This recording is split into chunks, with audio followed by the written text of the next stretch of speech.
আসসালামু আলাইকুম।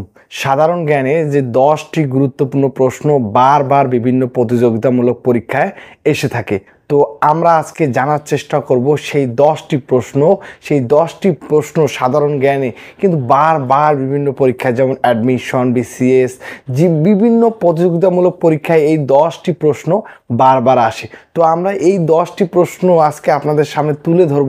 সাধারণ জ্ঞানের যে 10টি প্রশ্ন বারবার পরীক্ষায় আসে, চলুন আমরা সেই 10টি প্রশ্ন আজকে জানার চেষ্টা করি আজকের এই ভিডিওর মাধ্যমে। তো 1 নম্বরে দেওয়া আছে, আয়তনে বাংলাদেশের সবচেয়ে বড় জেলা কোনটি?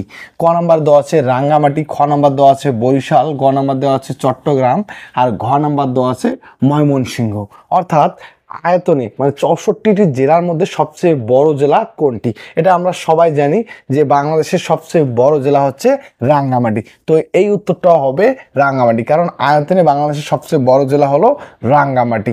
2 নম্বর দেওয়া আছে সোয়াস অফ নো গ্রাউন্ড। সোয়াস অফ নো গ্রাউন্ড কি? ক নম্বর দেওয়া আছে একটি দেশের নাম, খ নম্বর দেওয়া আছে ম্যানগ্রোভ বন, গ নম্বর দেওয়া আছে একটি দ্বীপ, আর ঘ নম্বর দেওয়া আছে সাবমেরিন ক্যানিয়ন। এখানে কিন্তু হবে সাবমেরিন ক্যানিয়ন। এটা বারবার আসে, এটা কিন্তু মনে রাখার একটু চেষ্টা করবেন আপনারা। এটা হচ্ছে সাবমেরিন ক্যানিয়ন। 3 নম্বর দেওয়া আছে বাংলাদেশের সর্বদক্ষিণে কোনটি অবস্থিত? অর্থাৎ বাংলাদেশের সর্বদক্ষিণে কোনটি অবস্থিত? তো এখানে ক নম্বর দেওয়া আছে দক্ষিণ তালপট্টি, খ নম্বর দেওয়া আছে সেন্ট মার্টিন, গ নম্বর দেওয়া আছে নিঝুম দ্বীপ, আর ঘ নম্বর দেওয়া আছে ভোলা। তো বাংলাদেশের সর্বদক্ষিণে কোনটি অবস্থিত? অবশ্যই হবে এটা সেন্ট মার্টিন। 4 নম্বরে হচ্ছে পার্বত্য চট্টগ্রামে কয়টি জেলা রয়েছে? ক নম্বর হচ্ছে 3টি, খ নম্বর 5টি, গ নম্বরে 7টি, ঘ নম্বর 9টি। তো পার্বত্য চট্টগ্রামে 3টি জেলা রয়েছে, উত্তর হবে ক নাম্বার। 5 নম্বর হচ্ছে দহগ্রাম ছিটমহল কোন জেলায় অবস্থিত? ক নম্বর হচ্ছে লালমনিরহাট, খ নম্বর হচ্ছে পঞ্চগড়, গ নম্বর হচ্ছে কুড়িগ্রাম, আর ঘ নম্বর হচ্ছে রাজশাহী। তো দহগ্রাম ছিটমহল কিন্তু লালমনিরহাটে অবস্থিত। তো এটা হবে ক নাম্বার উত্তর। 6 নম্বরে দেওয়া আছে তেঁতুলিয়া কোন জেলায় অবস্থিত?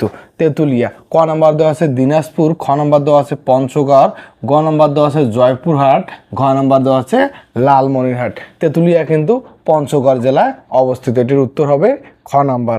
7 নম্বরে দেওয়া আছে বাংলাদেশের অর্থনৈতিক সমুদ্র সীমা কত?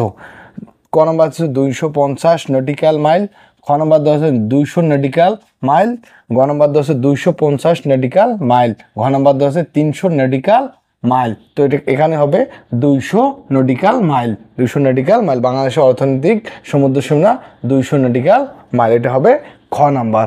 8 নম্বর হচ্ছে বাংলাদেশের সীমান্তবর্তী ভারতের রাজ্য কয়টি? অর্থাৎ বাংলাদেশের সীমান্তবর্তী ভারতের রাজ্য কয়টি? এখানে হবে ক নম্বর দেওয়া আছে 3টি, খ নম্বর দেওয়া আছে 4টি, গ নম্বর দেওয়া আছে 5টি, এবং ঘ নম্বর দেওয়া আছে 6টি। তো এখানে হবে গ নম্বর হবে 5টি। 9 নম্বর দেওয়া আছে মিয়ানমারের সাথে বাংলাদেশের কটি জেলার সীমান্ত রয়েছে? ক নম্বর দেওয়া আছে 2টি, খ নম্বর দেওয়া আছে 3টি, গ নম্বর দেওয়া আছে 4টি, এবং ঘ নম্বর দেওয়া আছে 5টি। তো এখানে হবে খ নম্বর 3টি। এবং সর্বশেষ যে 10 নাম্বার, সেটা হচ্ছে গ্রিনিচ মান সময় অপেক্ষা বাংলাদেশের সময় কত ঘন্টা আগে? ক নম্বর আছে 6 ঘন্টা, খ নম্বর আছে 5.5 ঘন্টা, গ নম্বর আছে 6.5 ঘন্টা, এবং ঘ নম্বর দেওয়া আছে 6 ঘন্টা। কিন্তু আমরা এটা সবাই জানি, কিন্তু আমাদের বেশিরভাগ এটা মনে থাকে না। এটা হচ্ছে 6 ঘন্টা আগে থাকে। তো এই 10টি প্রশ্ন আপনি বারবার একটু মনে রাখার চেষ্টা করবেন এবং বারবার রিভাইজ দিবেন। আর সাধারণ জ্ঞানের নতুন নতুন ভিডিও পেতে চ্যানেলটি সাবস্ক্রাইব করে পাশে থাকবেন। দেখা হবে পরবর্তীতে নতুন কোনো এক সাধারণ জ্ঞানের ভিডিও নিয়ে।